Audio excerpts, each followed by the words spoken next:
La Iglesia, Comunidad Apostólica Misionera, presenta La Fuente de la Verdad, dirigida por el pastor Alberto Gallego.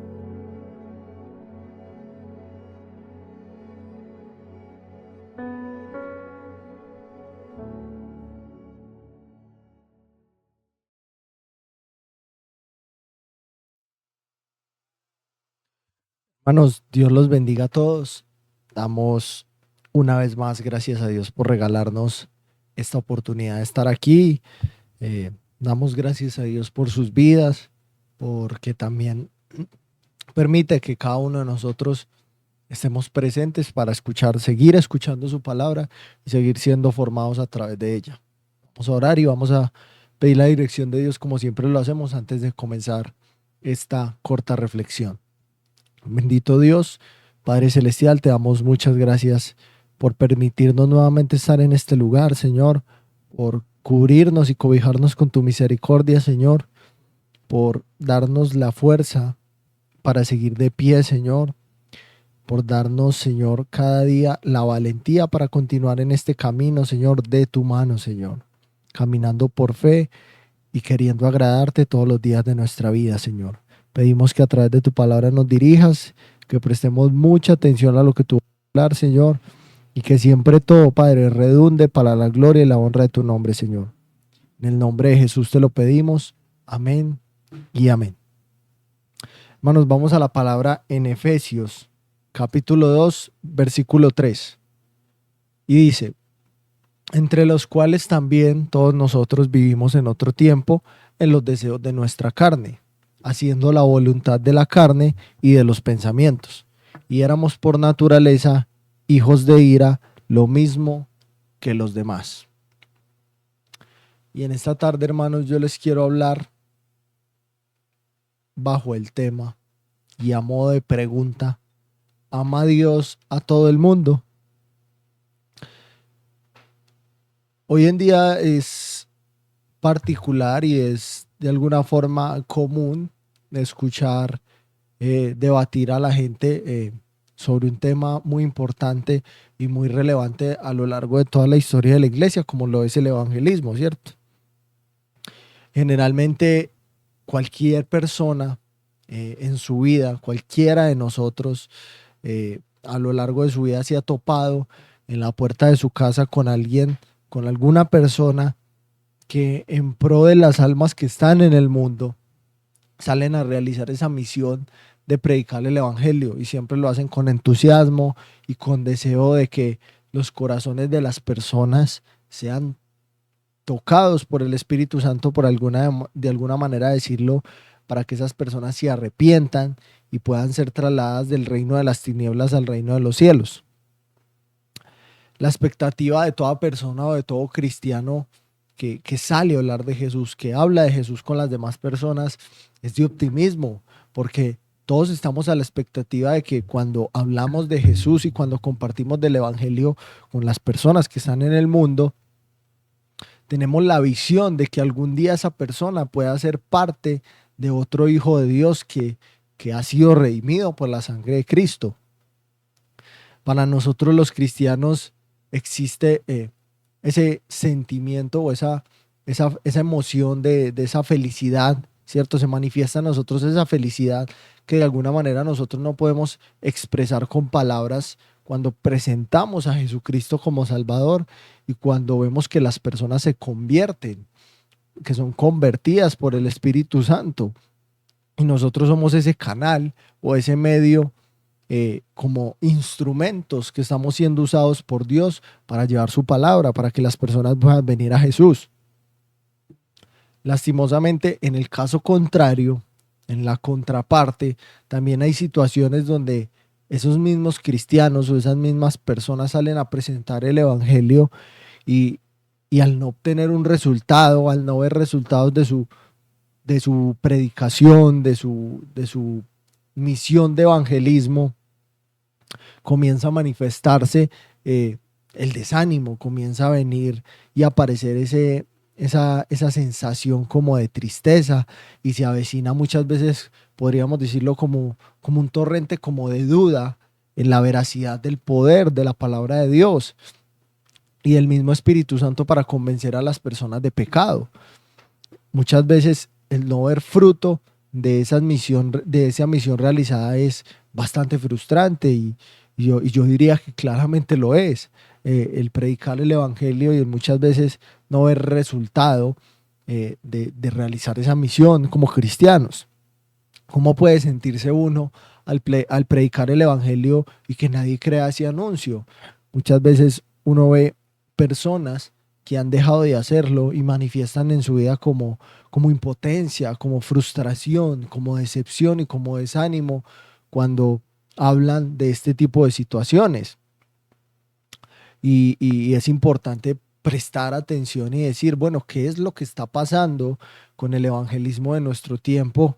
Ya que los frutos hoy en día, tristemente, y no en todas partes, son escasos y que muchas de las personas encargadas de realizar esa misión, que somos todos, que todos estamos llamados a hacer esto, están desertando de seguir compartiendo el evangelio porque dicen que finalmente no ven frutos de lo que están hablando y de lo que están predicando a las demás personas. Y para dar respuesta a esto, y uno de esos factores, porque hay varios, pueden haber varios y dependiendo del contexto y la situación que se está viviendo, pueden haber varios, pero uno de los causantes principales de esto en nuestro tiempo y de este tipo, como podría decir, como de conflictos que estamos viviendo en la iglesia de nuestro tiempo, es parte del uso correcto de la palabra de Dios cuando se lleva el mensaje. Hay que tener muy presente y muy en cuenta para toda persona que predica la palabra de Dios y para toda persona que lleva el mensaje a todo lugar donde se encuentra, que quien convence a las personas de pecado es el Espíritu Santo. Que nosotros simplemente, como lo decía, somos un canal por el cual la palabra de Dios se lleva a las demás personas y que de ninguna manera el Espíritu Santo puede respaldar la predicación de un mensaje que hace uso de la misma palabra de Dios, pero de forma incorrecta, alterando tal vez el significado y la interpretación correcta de los textos que se dan y de los textos que se comparten. Con todo esto, lo que yo estoy tratando de decir y al punto crítico de lo que quiero hablar en esta tarde, porque quiero enfocarme en algo específico, y es que en el evangelismo se está presentando algo, y es que las personas están yendo al mundo a presentar a Dios como un Dios amoroso para con todo el mundo, para con todas las personas. Y cuando yo digo todas, me refiero a cristianos y no cristianos. Juan capítulo 3 versículo 16 dice, porque de tal manera amó Dios al mundo que ha dado a su Hijo unigénito, para que todo aquel que en él cree no se pierda, mas tenga vida eterna. Este es uno de los textos más relevantes cuando hablamos del evangelismo, cuando se habla del tema del evangelismo, y podríamos decir que es uno de los más famosos para, para realizar esa misión en cualquier lugar del mundo. Es uno de los textos más usados. Y teniendo en cuenta todo lo que yo les acabo de decir y lo que acabo de mencionar y el texto con el cual comenzamos este mensaje, cabe una pregunta y podría hacerse toda persona una pregunta en esta tarde. ¿Es válido presentar a Dios como un Dios con amor hacia todo ser humano? La pregunta es, como dice el título del mensaje, ¿ama a Dios a todo el mundo? Esa es la pregunta que cabe en esta tarde para, para este mensaje, hermano.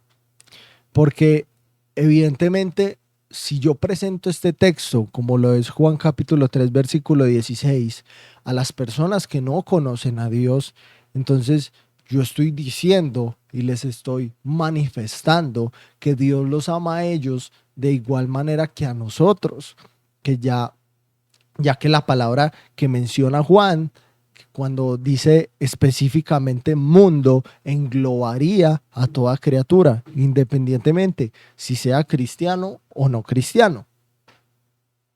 Y por aquí es donde comienzan las cosas mal. Por eso decía, me quiero enfocar en algo específico y es uno de los pasajes que más se usan en el evangelismo hoy en día en todo el mundo. y que se está usando de manera incorrecta. Y no estamos teniendo en cuenta puntos importantes de este tema y de este texto en particular.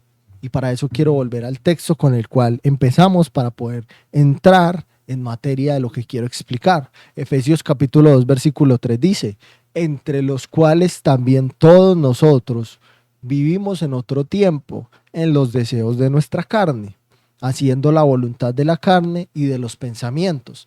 Y éramos por naturaleza hijos de ira, lo mismo que los demás.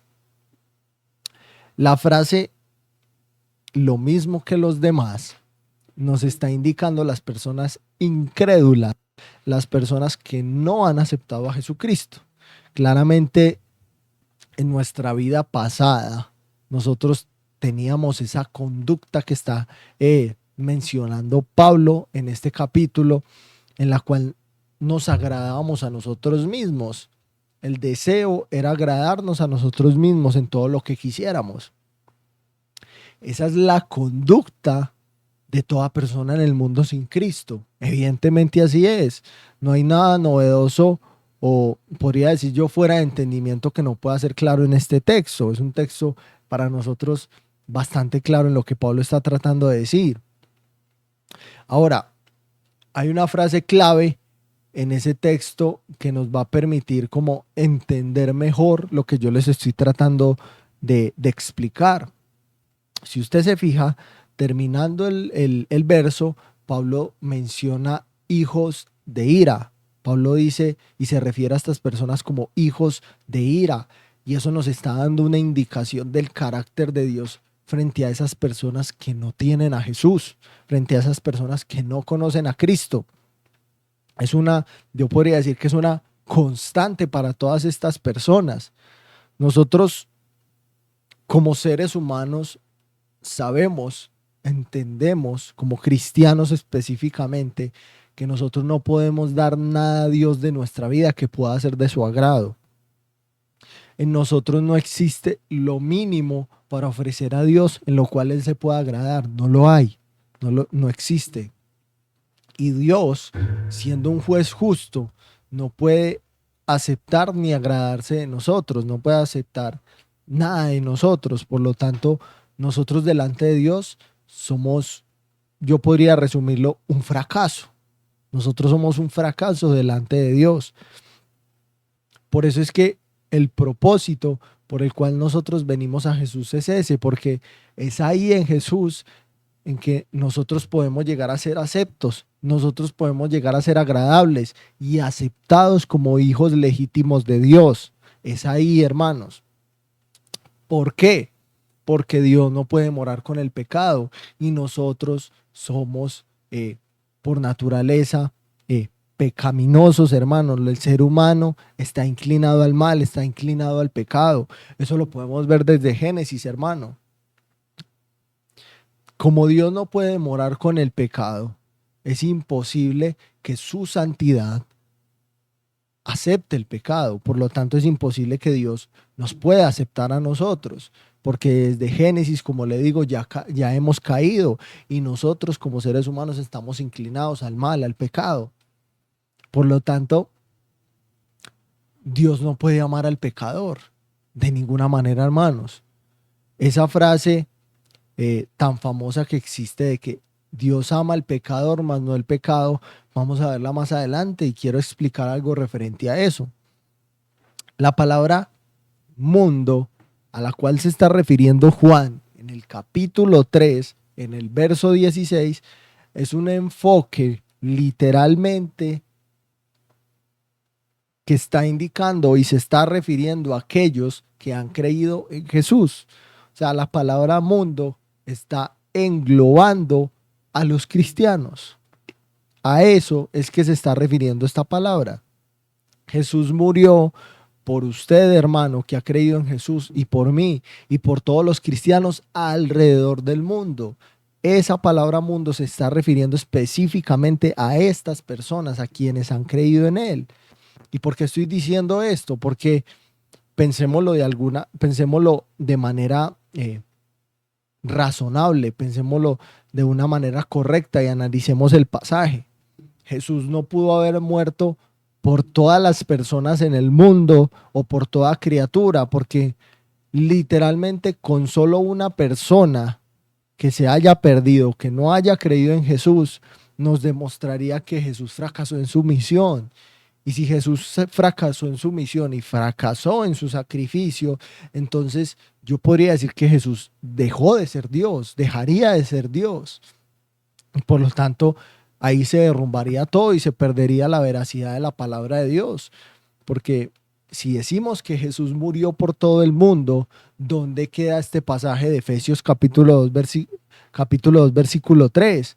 ¿Y dónde queda el Salmo capítulo 7, versículo 11 que dice: Dios es juez justo y Dios está irado contra el impío todos los días? Dios está irado con el hombre por el pecado, eso es evidente. ¿Por qué está irado Dios con el hombre? Por el pecado que mora en él. No está Jesús no está en el corazón del impío. Cuando hablo aquí del impío, es una persona que no ha creído en Jesús, que no ha venido a Jesús, y por lo tanto, como no ha creído en Jesús, no hay nada que lo pueda hacer acepto delante de Dios. Ahora sí, voy a la famosa frase que hoy en día se usa mucho entre quienes evangelizan a las personas en el mundo, que dicen: Dios ama al pecador, mas no ama su pecado. Si yo tomo esta frase según lo que dice la palabra de Dios, yo estaría sacando de contexto completamente la escritura para defender el argumento de que Dios murió por todo ser humano en el planeta Tierra. Yo corregiría esa frase y la diría de la siguiente manera: Dios está airado con el pecador, pero Dios ha brindado una esperanza a través de Jesús para que el pecador pueda llegar a ser su hijo y de esta manera ser amado por él. Eso sería correcto en el contexto en el que estamos hablando. Tal vez muchas personas puedan estar pensando: bueno, pero ¿cómo puede ser esto posible si aún nosotros, siendo cristianos, somos pecadores? Entonces nosotros también entraríamos en ese texto donde Dios está airado con el pecador, con la persona que peca, porque evidentemente todos pecamos todos los días, y porque Dios no puede morar con el pecado, como les había dicho. Y evidentemente, mientras que nosotros sigamos en este cuerpo, mientras que nosotros sigamos en este mundo, vamos a seguir siendo pecadores y vamos a seguir cometiendo errores. Pero la diferencia es que en nuestro corazón, en el corazón de todo cristiano verdadero, mora el Espíritu Santo. La sangre de Jesús nos limpia de todo pecado y por lo tanto nuestro sustituto nos hace aceptos delante de Dios, y se lo voy a confirmar por la palabra. Dice 2 Corintios capítulo 5 versículo 21: al que no conoció pecado, por nosotros lo hizo pecado, para que nosotros fuésemos hechos justicia de Dios en él. Nosotros somos justicia de Dios porque Dios ve a Jesús en nosotros, porque nosotros aceptamos que Jesús es nuestro sustituto por todos los pecados que cometimos, hermano. Y no solo nos hizo justicia, sino que Él continúa realizando la labor de ser ese intermediario por nosotros. Jesús es la mediación, podríamos decir, y la conexión entre Dios Padre y los cristianos, entre el cielo y la tierra. Primera de Juan capítulo 2 versículo 1 dice: hijitos míos, estas cosas os escribo para que no pequéis. Y si alguno hubiere pecado, abogado tenemos para con el Padre, a Jesucristo el justo. La diferencia que yo quiero que comprendamos entre los cristianos del mundo es que nosotros tenemos a Jesús. Cristo es nuestra justicia, Cristo es nuestra santificación y Cristo es nuestra redención. Nosotros, de igual manera que los incrédulos, no tenemos nada bueno que ofrecer a Dios. Nosotros, nuestra humanidad, ni nada por lo cual podamos llegar a ser aceptos, ni nada por lo cual podamos llegar a ganarnos la salvación o llegar al cielo. Ningún ser humano tiene nada bueno para esto, ni las obras, ni nada, absolutamente nada. Lo único que merecemos todos los seres humanos es la muerte, hermanos, porque todos hemos pecado. Entonces, después de todo esto que les he hablado, el mensaje que estoy tratando de dar es: nosotros como cristianos debemos de tener mucho cuidado de aquellos pasajes que tomamos de la palabra de Dios para predicar a aquellos que no lo conocen. Si nosotros tomamos el capítulo 3 de Juan, el versículo 16, para decir que Dios ama a todo el mundo, estamos sacando fuera de contexto muchos pasajes de la Biblia y los estamos dejando como si fueran contradictorios entre sí mismos, como el Salmo capítulo 7, versículo 11 y como Efesios capítulo 2, versículo 3, hermano. Y lo seguro de todo esto es que no vamos a ver resultados. Y cuando no veamos resultados, vamos a sentirnos frustrados y a sentirnos decepcionados. Llegaremos hasta el punto, como lo decía al principio, de dudar del poder de Dios y de su palabra para transformar la vida de las personas. Y quiero dejar una aclaración con esto, hermanos. Yo no estoy queriendo decir, ni la palabra quiere decir de ninguna manera, como muchas falsas doctrinas hoy se han fundado a raíz de este tipo de argumentos y este tipo de razonamientos, y llevando hasta el otro extremo los pasajes, que solo nosotros somos salvos, que solo a nosotros, las personas que hoy que hasta hoy hemos creído en Jesús, vamos a ser salvos. No, hermano, no estamos queriendo decir eso. Toda persona que está en el mundo hoy y que tiene vida y que sigue viva hoy puede llegar a ser salva. Toda persona, todas las personas podemos llegar a Jesús, todos. El punto es que Dios no puede amar a todo el mundo porque Dios es un Dios santo y justo. Dios solo puede amar a aquellas personas donde ve a Jesús como propiciación, donde ve a Jesús en el reflejo de esa vida, hermano. Toda persona que ha creído en Jesús y que ha aceptado a Jesús como su Salvador, hermanos. Esa es la diferencia, ese es el punto. Y hoy ofrece la posibilidad a esa persona que no lo conoce de que pueda pasar de ser un hijo de ira, como lo menciona Efesios, a ser un hijo suyo, podríamos decir, propio y único. Recuerde, como dice Juan, al final, todo aquel que en él cree no se pierda, mas tenga vida eterna. Muchas personas han negado a Jesús, muchas personas han rechazado a Jesús. Dios no puede amar a todo el mundo. Salmos capítulo 5, versículos del 4 al 6 dice: porque tú no eres un Dios que se complace en la maldad. El malo no habitará junto a ti. Los insensatos no estarán delante de tus ojos.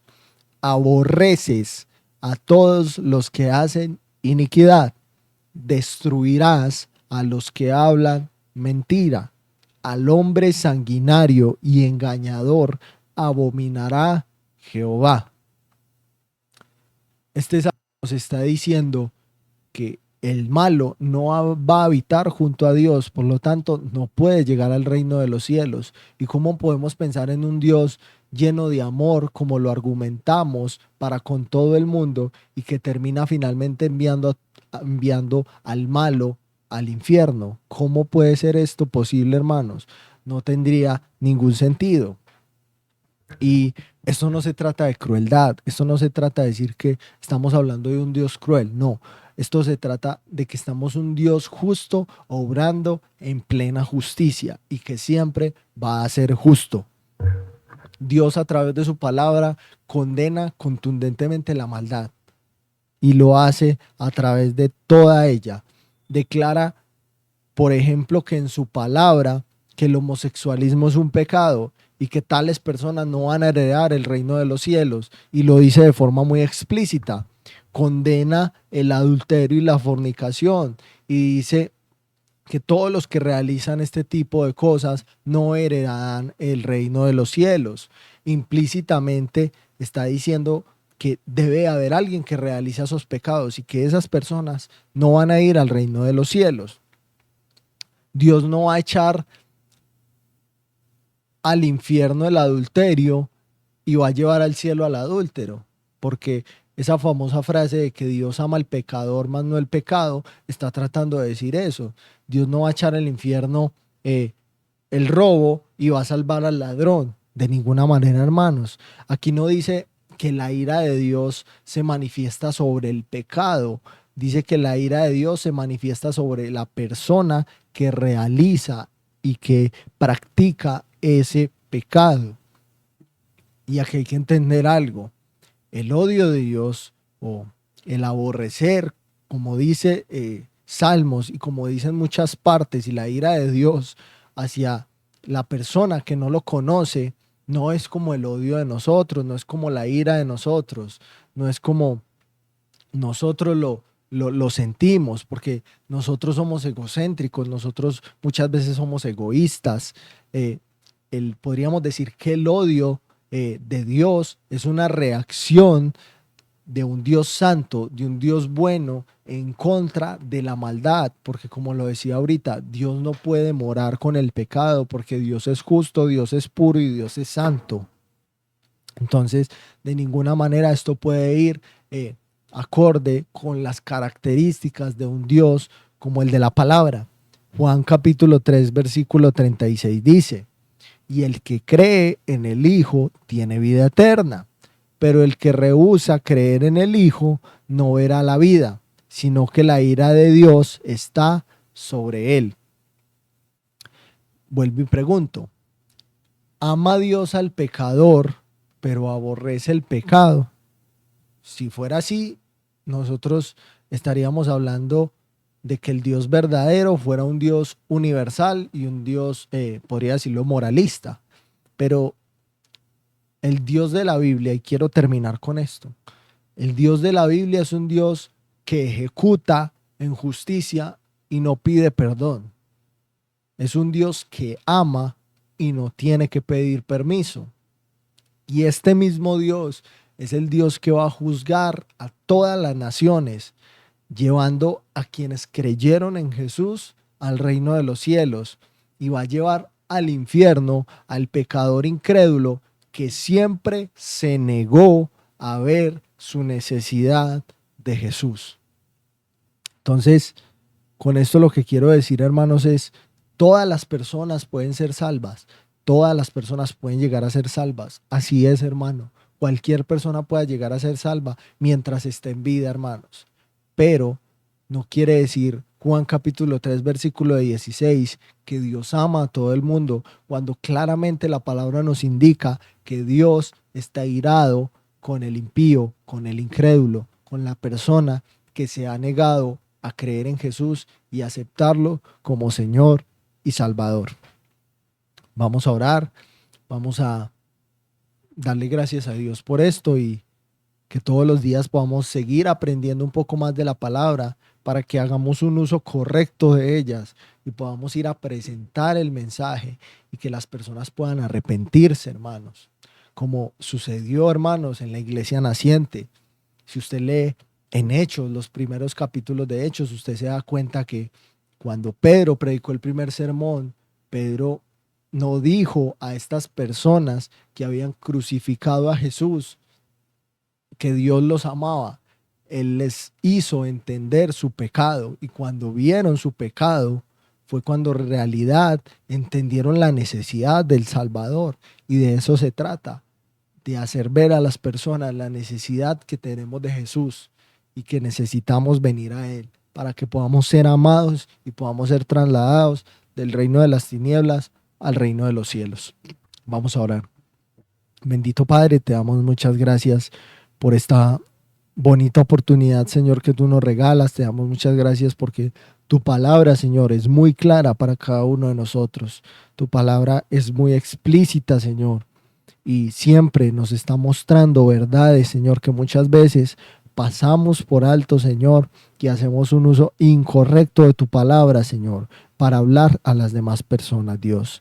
Te pedimos perdón, te pedimos que cada día, Señor, paguemos el precio por estudiar, paguemos el precio por conocer y por profundizar en tu palabra, para conocer los misterios y para conocer, Padre, en realidad cómo es tu carácter, Señor, y cómo debemos nosotros hacer uso de tu palabra para que sea legítimo y para que las personas puedan venir a tus pies, Señor, para que las personas puedan ser convencidas de pecado y puedan venir a Jesús y arrepentirse, Señor.